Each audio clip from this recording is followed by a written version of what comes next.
In video 2, we explored self-realization, the inward path. In video 3, we explored surrender, the path beyond the self. But two paths are not enough to settle the argument. Every path rests on something deeper than its practices, a diagnosis, a claim about what is actually wrong with us. And if the diagnosis is wrong, every cure built on it will fail, no matter how sincere, disciplined, or beautiful. This video asks the question you cannot avoid. Which diagnosis of the human problem is true? Think of it like medicine. A doctor does not prescribe before diagnosing. If you have a bacterial infection and the doctor treats it as stress, you may feel temporarily better, but the infection remains. Spirituality works the same way. The inward path prescribes awakening because it diagnoses ignorance. The biblical path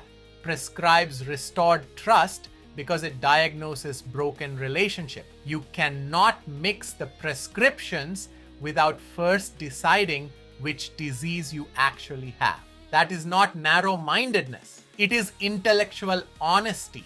The first diagnosis is the one we met in video 2, Avidya, ignorance. According to this view, the human problem is that we have forgotten who we really are. The divine is already within us, obscured by false identification with the ego, the body, the passing mind. We suffer not because we are morally broken, but because we are spiritually asleep. The cure is knowledge, direct realization of our true nature as Atma, one with Brahman. Liberation is remembering, not repenting. If this diagnosis is correct, then every spiritual tradition that points inward is onto something essential.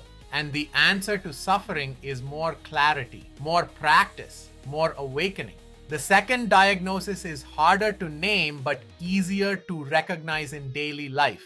The self at the center. Call it ego, self-will, pride, or self-centrality. The problem is not merely that we forgot our divinity, but that we placed ourselves on the throne. We trust our own insight, our own desires, our own moral scorekeeping to carry what only a greater reality can carry. This diagnosis does not require Eastern or Western labels. It shows up whenever you know the right thing and do the wrong thing anyway. Whenever you rationalize what you already wanted to do, whenever you keep score with God, with others, or with yourself and call it righteousness. The cure on this view is not more self-knowledge, but less self-trust. Humility, surrender, decentering. The third diagnosis is the one Scripture presses most clearly through Jesus.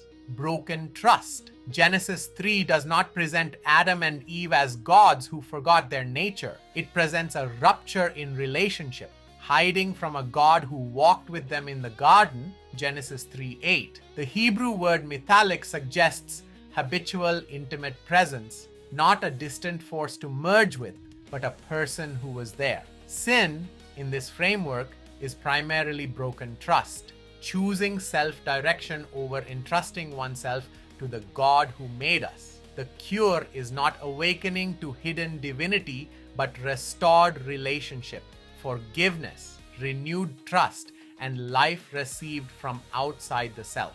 Notice these are not three flavors of the same problem. They are three different claims about what has gone wrong. Diagnosis 1 says you are divine and ignorant. Diagnosis 2 says you are self-centered and overconfident. Diagnosis 3 says you are estranged from the God who made you for relationship. Each produces a different cure. Each asks you to stake your life on a different answer, and they cannot all be fully true at once. So how do you test a diagnosis? Not with poetry, not with how a teaching makes you feel in a calm moment. You test it against reality, personal experience, the stubbornness of the ego, the weight of suffering, and the patterns of human history. Start with personal suffering. When life breaks you, grief, guilt, betrayal, failure. What does each diagnosis tell you to do? Avidya says this pain belongs to the ego.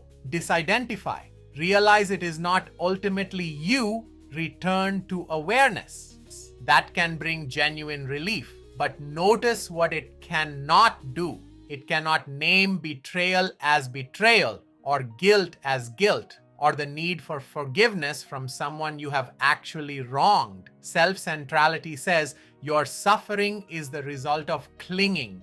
Let go, detach, stop demanding that life serve you. Again, partial relief, but the self that is letting go is still the one in charge of the letting go. Broken trust says your suffering may be real, your guilt may be deserved, and the path forward runs through confession, forgiveness, and entrusting yourself to a God who can actually receive you. One honors pain, one manages it, one addresses it relationally. Now test the ego. Be honest about yesterday. Did you do everything you knew was right? Did you love the people you intended to love without calculation? Did you tell the truth when it cost you? Romans 7 puts the universal experience in Paul's mouth. I do not do the good I want to do, but the evil I do not want to do.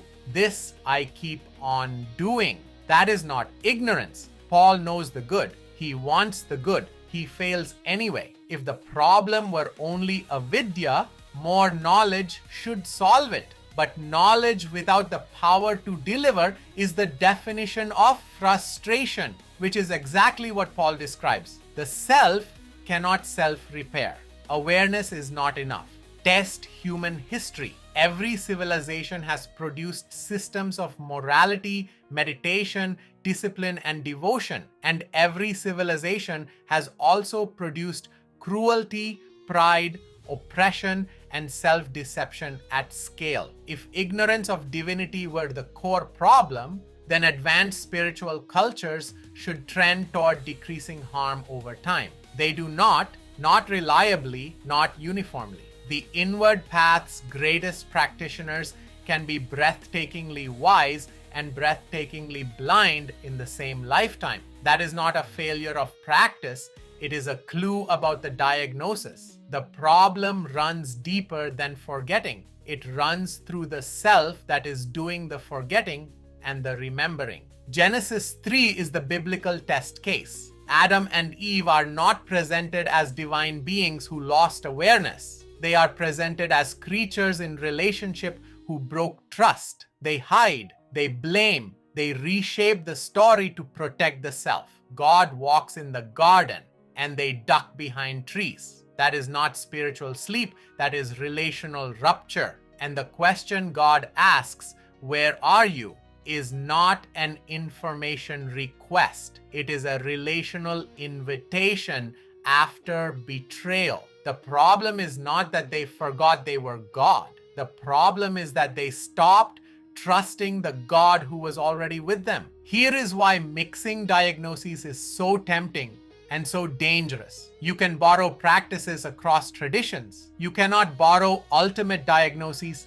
Gyan in the morning, church on Sunday, mindfulness at lunch, confession at night. It feels open-minded, but underneath, one of those diagnoses is actually driving the bus. Either the self is fundamentally divine and needs awakening, or it is fundamentally self-centered and needs surrender, or it is fundamentally estranged and needs restored trust. You can use the language of all three. You cannot live as if all three are true. Mixing without deciding is not tolerance. It is refusing to let your deepest assumptions be tested. Fair comparison, which this series is committed to, does not mean pretending all paths lead to the same place. It means stating each diagnosis clearly, testing each honestly, and accepting that one of them must be closer to reality than the others. That is uncomfortable.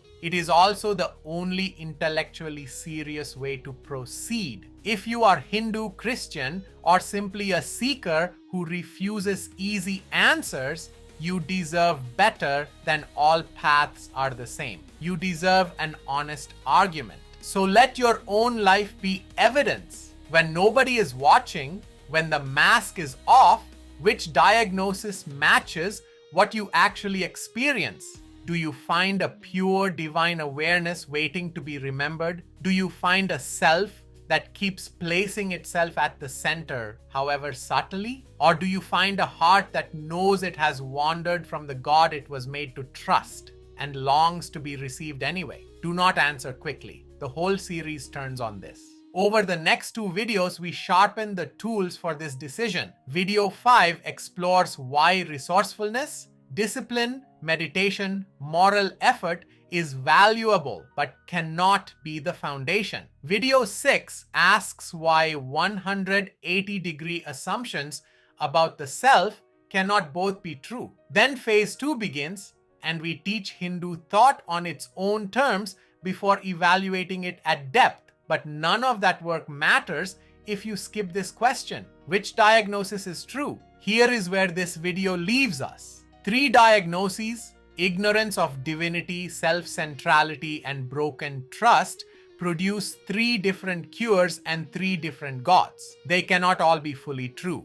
Personal suffering, the stubborn ego, human history, and scripture's witness all press the same question. Is the problem that you forgot who you are, that you trusted yourself instead of God, or that relationship itself was ruptured and needs restoring? I believe the ultimate God is personal, relational, and has revealed himself in Jesus. And that broken trust, not hidden divinity, is the true diagnosis. The cure is not more inward focus. It is forgiveness, surrender, and restored relationship. Face the question honestly.